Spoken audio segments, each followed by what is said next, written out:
Hi guys, it's Brooke here. I have a super quick favor to ask. When you have a moment, please take just a second to give this podcast a 5-star review. This will help me to continue the podcast and continue to bring these resources to the community. Thank you so much for that 5-star review. I just felt like there's so much going on in the world these days that, with technology being relatively new, the tools and resources that are available to help teens haven't necessarily kind of caught up into being able to also help the parents. Because for us, like, we know what life was like pre-internet, pre-social media. And so it's kind of a learning curve for parents as well as to how to parent their teens in this type of environment with like extreme kind of competitive environment, academically, athletically, kind of all ways, planning for the future. They just feel so much pressure these days.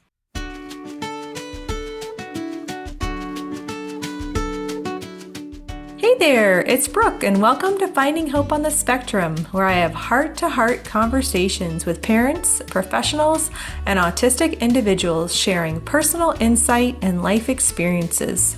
Together, we dive deep into supports, programs, and stories that offer inspiration, insight, and most importantly, hope for the neurodiverse community. Before we begin with today's topic, please take a moment to like, share, and subscribe to this podcast. And if you know someone who this would be helpful for, please pass it along. Remember to always stay curious, be kind, and have an open heart. Okay, welcome back to Finding Hope on the Spectrum. Today we're talking all about teens, how they think, how they react. Sometimes they pull away, what they do, all of the things. So I'm so excited to have this conversation today. I have almost 2 teen girls myself, one that's about to be a teen and another teenager. So I'm living it in my life, and I'm excited to introduce Laura Ollinger. She's a teen and parent wellbeing coach. And Laura's going to help us kind of break down the science of teen behavior and simple, practical strategies that you can use today and learn a little bit more about what's going on with the teens. So welcome, Laura. Thank you so much for being here. Yeah, thanks for having me, Brooke. I'm excited. Fantastic. Well, let's go back and just share a little bit about your story. And, you specialize in teens and helping parents too, which I think is so fantastic. We share that mission of helping parents. And I'd love to have you share kind of what drew you to this work. Yeah, well, everybody kind of has their calling, and a lot of people, they feel like teenagers is the one thing they don't want to do. But for me, I was really drawn to this age group. It's such a pivotal time in kids' lives. And I think back to my own days, how I could have benefited from having a coach in my life and just helping have that kind of neutral third party that's not my parents and just someone else that's outside of the family, just kind of guiding me and supporting me. But it all started when my daughter was in elementary school. She was having a lot of signs of anxiety. And a similar time period, my nephew, who was 20 at the time, took his own life. And so that was when I just knew absolutely I was going to be focusing on, I'm usually 12 to 18, but I also work with some college students as well. So kind of 12 to 20 years old. And it just became my calling. I just felt like there's so much going on in the world these days that, with technology being relatively new, the tools and resources that are available to help teens haven't necessarily kind of caught up into being able to also help the parents. Because for us, like, we know what life was like pre-internet, pre-social media. And so it's kind of a learning curve for parents as well as to how to parent their teens in this type of environment with like extreme kind of competitive environment, academically, athletically, kind of all ways, planning for the future. They just feel so much pressure these days. Yeah, that is so true. I love that you shared that, and I can completely relate to it. I think we are, as parents in this stage with social media and all the things, it is really challenging to navigate, and we need help because it's hard, it's tricky. And we're like the ones that are the first ones dealing with it. So it's a very complicated process. And you also have 4 teens of your own. So how has that shaped your perspective? I just definitely get daily on the job training with my own kids. My oldest is 18, about to graduate, and my youngest is 13 in 7th grade. So, and then those are girls, and I've got 2 boys in between in high school. And so It's great. I get to experience everything that all my clients talk about, in real time. So it's really fun. Yeah. Yeah. Amazing. I mean, they give you all this hands-on experience that you can bring to the table every day. And, I want to talk about kind of what's going on with the teen brain, from your perspective. This is such a pivotal time in life and challenging and great and all the things. What's your perspective on what's happening in the teen brain? Yeah, well, it's undergoing a major renovation project. And so that's so important, I think, for parents to understand, because a lot of times when we see this moodiness or extreme behaviors, we always chalk it up to, oh, it's their hormones. Oh, that's just teenagers being moody. And I'm not a fan of that kind of frame, because it almost is like blaming them and belittling them in a way. And I really want teens to feel respected by their parents. And so if we're talking about, this is literally a biological process that's happening in their brain. And yes, hormones are part of it, but it's this renovation project. And so what happens is the base of the brain, which is, kind of our they call it the reptile brain. It's the amygdala, it's the fear center, it's the emotional center that develops at a more rapid rate. And as a lot of us have heard now, that the prefrontal cortex, which is the front of the brain, is the last part to develop. And that's basically the brakes. So it actually feels really exciting for teenagers to have these risk-seeking behaviors, to try out things that they know are not necessarily good for them. But in the moment, that part of their brain, that emotional center, is just lighting up so strongly.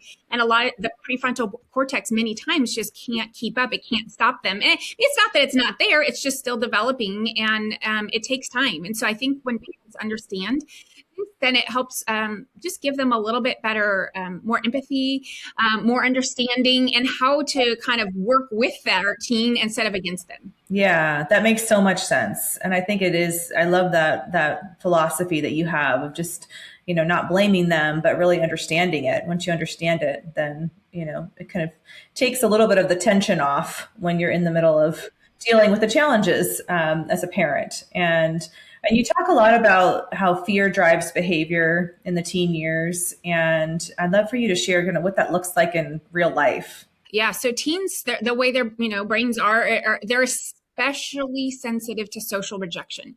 So as humans, we are all very sensitive to it, because, back in the old days when we lived in tribes, if we were rejected out from our group, we didn't have food, shelter, protection, and we probably wouldn't survive the winter. Well, our brains are still the same. They have not changed over this time. And so they're still perceiving a threat or fear of rejection as a threat to their actual survival. And so that's why we do see these big emotions, because if they're, their best friend stops talking to them, if they go through a breakup, if they don't make a team, even if they don't feel any, included in a group, that's a very big deal for them. And they're feeling it both emotionally and physically in their body. So what researchers have found is that the same section of the brain that lights up with physical brain also lights up with social rejection. So that's why, when you talk about heartbreak, you sometimes can literally feel pain in your heart. Or if you're so, feeling so sad about something, your body is kind of shutting down, and it wants you to just like rest and care for itself. But it's your body's warning signal that something is wrong. You've been rejected. Like, we need help. It's like kind of saying, hello, we need to deal with this. Right. Yeah, that makes a lot of sense. And I see it. I can just picture it just with my own girls and their friends, and how sensitive this stage of life it really is. And my own teen years, it was hard. It was like, it's very touch and go. And I know, I'm so curious, your take on this idea that kind of teens can pull away, or maybe have a really big, strong reaction to things. Like, it is something I've noticed in my own girls, when prior to the teen years, they really didn't they didn't pull away. They didn't do this, like, I just need to have the space to myself. All of a sudden, like, they're starting to individuate and come into their own. And, but I'm just curious if you wanted to share a little bit more about that. Why does that happen? And, what does that look like?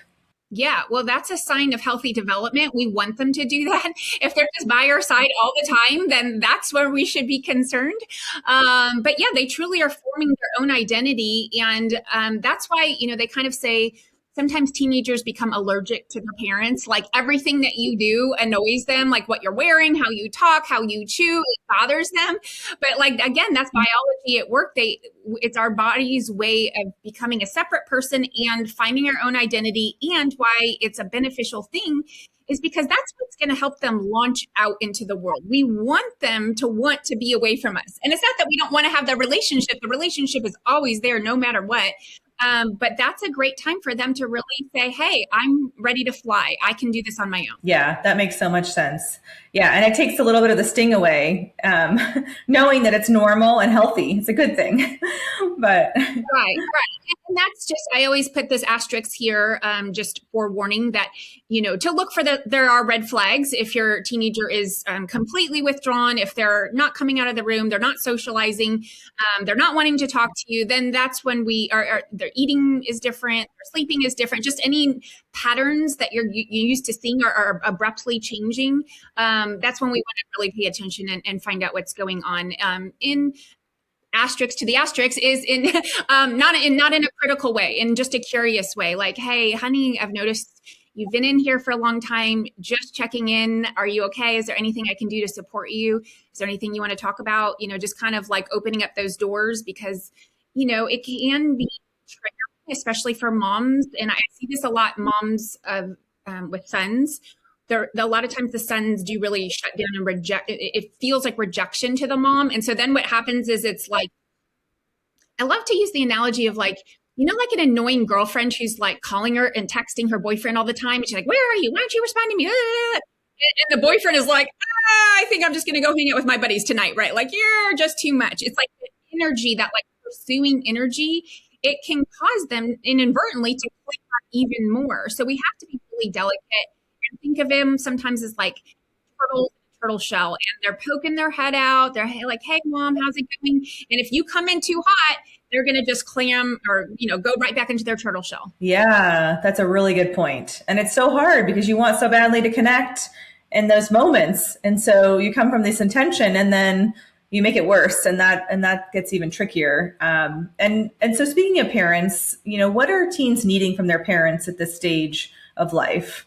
Yeah, well, research shows that they need equal parts boundaries, and we want to have high expectations for our kids, but also balanced with love and warmth and care and empathy. And so that's the reason why I feel like it's funny, because it's actually challenging to find that right balance. So it's always like, is it too much? Is it too little? Am I being too soft on them and I'm being too hard on them? Am I letting them get away with bloody murder? Do I have too many rules? Like, just kind of. And so I always say it really comes down to every family's individual unique values, like what is important to your family. I'm never going to tell another family like how to parent their own child, but I can just reference the research that shows kind of like this authoritative parenting style has been shown to help teenagers have the highest level of self-esteem, the highest level of self-efficacy, and that we do, again, want them to take healthy risks, but the least amount of like unhealthy risk taking. Yeah, that makes a lot of sense. And it is a balance. It is like in the moment decision making that you have to go through as a parent to navigate this time. And it's so different from the younger years. So that's what I found is the most interesting and challenging for me, just navigating how different it is. When let's talk about some behaviors, because with teens, we see these different kinds of behaviors. And, what's something parents often misunderstand about teen behaviors? Oh, wow. Good question. Yeah, kind of that first part is, there's so many areas we can go here, but like defiance, that would be one.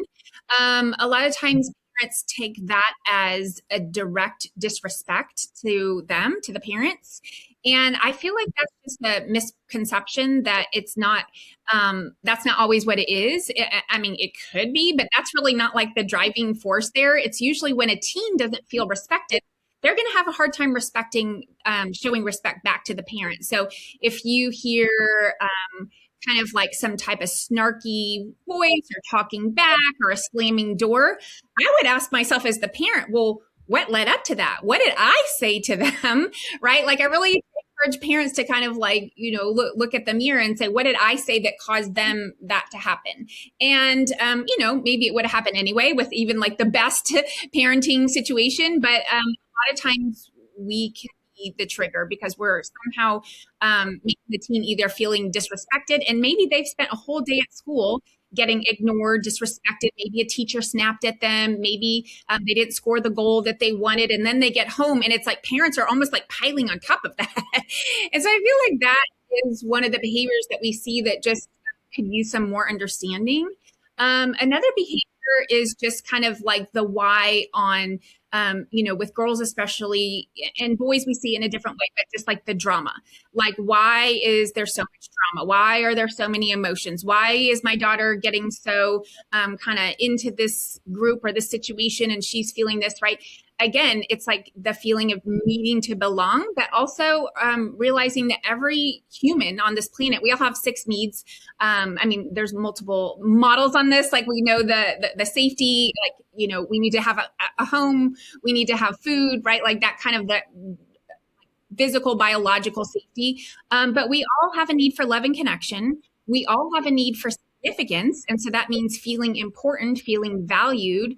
And so a lot of times, we just don't understand what it is that they're needing or why they're needing this. And so they can like seek it in ways that maybe it's not the best for them. Maybe it's not the healthiest, but we at least need to respect like, oh, my child just needs to feel like they belong. They need to feel valued. They need to be seen by their peers. They need to be respected, right? So all these things. So I feel like that's another one, like we don't understand it necessarily, but once we start to be like, oh, that makes sense. That's why my son, my 2 boys are kind of opposites. One's like the big kind of center of attention, like the big life of the party, and the other one's more quiet. And so it's kind of fun that I get to see the 2 ways that they try to relate to their own friend group and how that shows up. And then, there's multiple other behaviors that we might want to uncover, such as, well, we could even go down the road of the unhealthy risk taking, right? Where we see unhealthy sexual behaviors, unhealthy substance use. I mean, there's always going to be the experimental thing, which I don't think necessarily qualifies as unhealthy, but when it becomes, frequent, an addiction for sure, things like that. And so we think, well, why is this happening? What can we do to stop it? What am I not understanding here? And a lot of times they're lacking the emotional connection with their parent, or they're lacking other emotional connections and safety. And they don't know how to manage these big feelings that they're having. They're feeling alone, ignored, not valued. I mean, we could go on and on. It depends. Every person is different, but these are just some kind of basic ideas. And so that might be why they're seeking out something to use as a coping mechanism they're in desperate need to try to feel better. Yeah, of course. Yeah, that makes a lot of sense. And I'm glad you mentioned, just that deep need for connection. I think that's so critical, and certainly, kind of the focus of the work that I do with parents, helping build those meaningful relationships with their children with autism. And so let's shift gears and talk about kind of the neurodiverse teens that you've worked with. And do you see that these kinds of challenges show up differently with these types of teens that you've worked with compared to the neurotypical teens, or what are their overlaps there? It's very similar, actually. I mean, they want the same things, right? They want to be accepted. They want to be valued. They want to be respected. They want to be able to manage their emotions. I see that they just, same thing, feel a lot of pressure. They feel like they have a difficult time just kind of managing that stress and pressure, and at the same time managing social expectations. They so badly want to have a friend group. They so badly want to have a boyfriend or a girlfriend, the ones I've worked with at least. They so badly just want to feel neurotypical. They want to feel they belong. So those are kind of some of the things that I see. And when we work on some of the skills, like the skill building, it's very similar. It's the stress management. It's the emotional regulation. It's kind of calming the nervous system, using tools. It's reframing the thoughts. A lot of times I've seen just like extreme black or white thinking, and it's how do we get that to just be a more kind of healthy version of thinking? Yeah, absolutely. Absolutely. And what are some simple shifts that parents can make in their mindset and helping their teens and those that are, as you said, I mean, the neurodiverse teens and the population, of course, they want the same things, all these things that are meaningful to being human, right? To have relationships and to feel important, of value.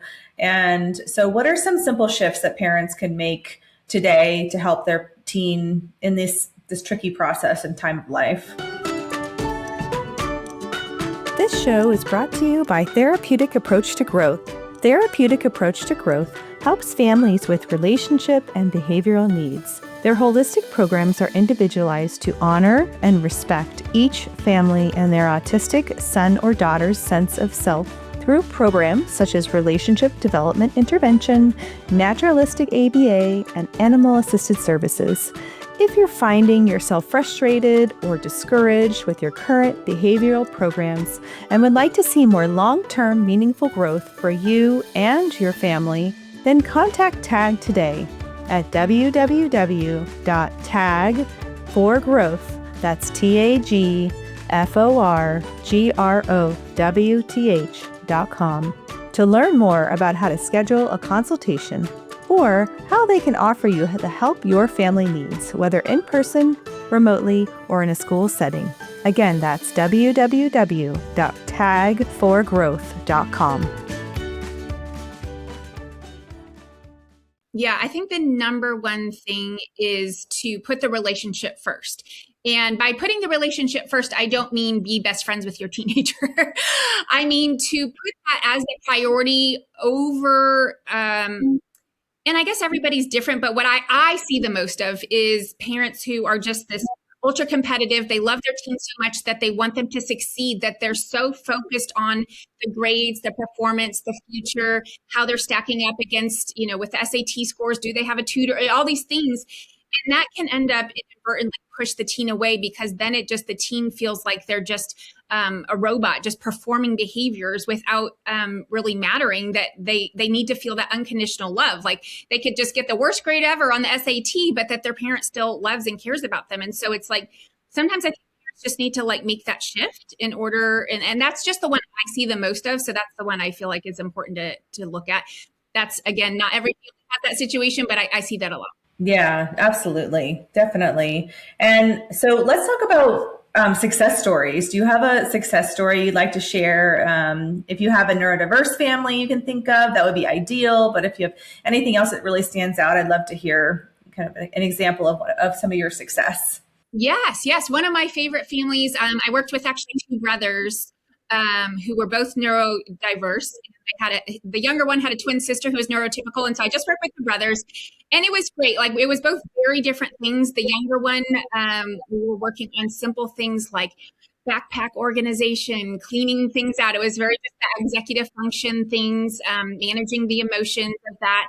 The older one was a totally different story. He was one of the ones that just desperately wanted to have a date for prom. He wanted to have friends for his graduation, and then he goes off to college. And my favorite happy moment with him was I was still working with him while he was in college, and I would have him go on the college, internet and find what clubs were available. And we would literally just go through the list together and talk about, well, which ones do you want to join? Okay, how are you going to do this? How are you going to get the information? And I would just stand by and just help him go through those steps. That's not how I work with every client, but that's what he needed. So I always just meet them where they're at as far as whatever they're needing. But it was so helpful for him to and I loved watching him get engaged, make friends in college, join these different clubs, figure out how he was going to even manage his day, because he had certain blocks of downtime. It's like, well, what do I do with that time? Do I go back to my dorm? Do I hang out? Do I try to talk to people? And so it was so great to see him just really blossom in his college environment. And it also, I just loved it. I got a lot of just pride out of it, because knowing he wouldn't have wanted to have that happen with his mom. He really desperately wanted to be independent from his family and from his parents, but he still needed a little extra help. And so I'm just happy, and I feel honored that I got to fill that role for him. Yeah, that's so meaningful. And those skills transfer to life. So, everything you just described are things that are going to be able to be put to use in other areas of life after college. So that's fantastic. And it really does build competence. And I think that just goes so far, when you're supporting individuals, makes such a big difference. And I'd love to have you share about the Cracking the Parent Code program. I saw that on your website, and also HeartMath too. There were a few things on your website I was so curious to hear a little bit more about. If you wanted to take a moment just to share, and maybe just a little bit more about kind of your practice and how you support. I know you help kids virtually, and I'm not sure if you also do so in person. So why don't you just take a minute to share a little bit about your programs and how you offer support? Yes, I would love to. Yeah. So my Cracking the Parent Code is an online parenting course. And this is for a parent who's just not ready to take the step of having a private coach to have that parenting support, but they just are really struggling with their teenager. They don't know how to connect with them. They don't understand. They're just really in desperate need of something. And so that's a great way to get started, kind of a very reasonable price point. But the next thing I do is I don't see clients in person. I do everything virtual because I have clients all over the place.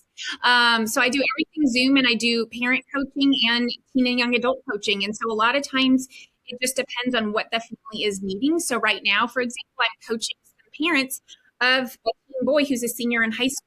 He refuses to talk to anybody. He doesn't want any help. So I'm literally coaching him through parents. But that's not maybe my most typical. My most typical client is, a 16 to 18-year-old girl or boy who is just feeling stressed, overwhelmed, just wants more confidence, wants to feel good about themselves, feel good about, who they are and their plans for the future.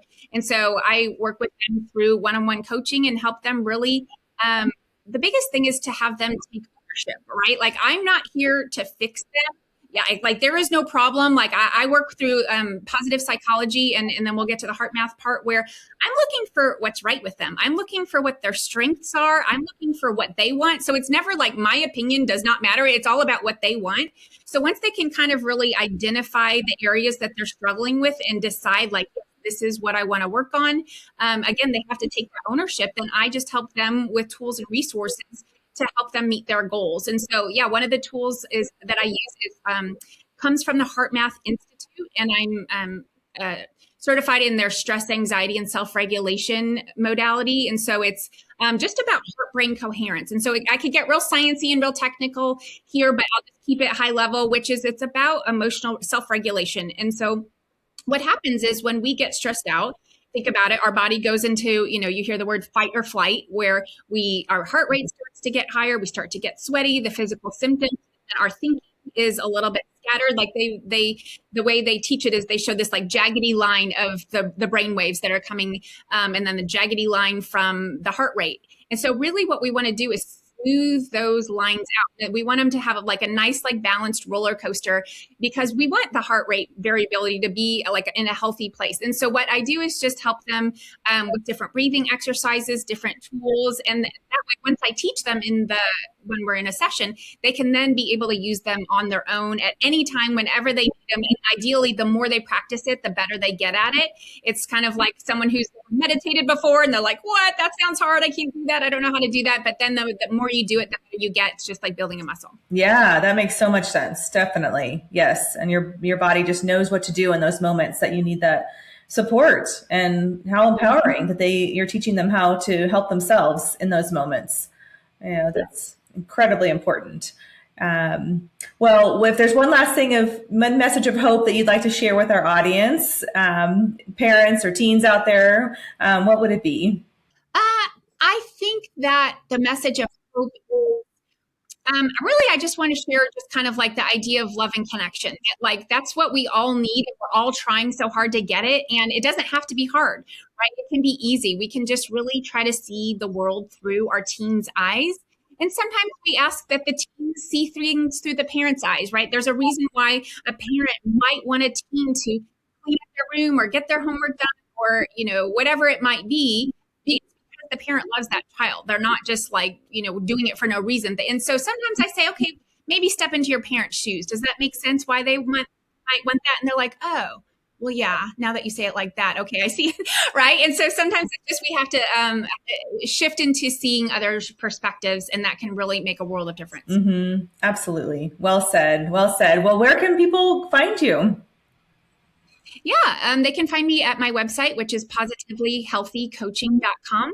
And all my links for social media are on there. I'm big on Instagram, so that's a great place to find me, but it's all through Positively Healthy Coaching. Awesome. Well, I will include that in the show notes. And just, this has been such a great conversation. It's given me a chance to kind of reflect too on my own parenting. And so I appreciate everything you're doing. And thank you so much for being here.